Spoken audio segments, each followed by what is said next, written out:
Right, I'm in the study plan and the personal finance common scenarios under cars, and you see this big ugly formula? Yeah, that's pretty crazy, right?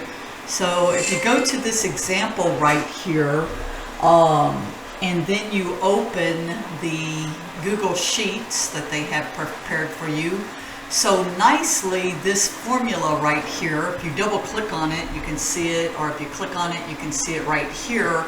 This is a payment formula, which is kind of nice because you can kind of see, I mean, it's nice to have this stuff built for you, but you also should try to figure out the actual formula in here.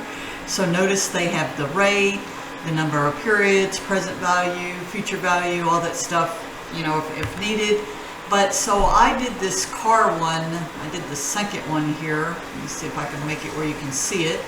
So it said you're putting, this car is $22,778. The rate is 0.045 and it is 6 years. So why did I put 72? Because 6 times 12 monthly. And it's looking for the payment and the $361.58. There it is right there. So it's kind of nice that this is set up for you with this formula.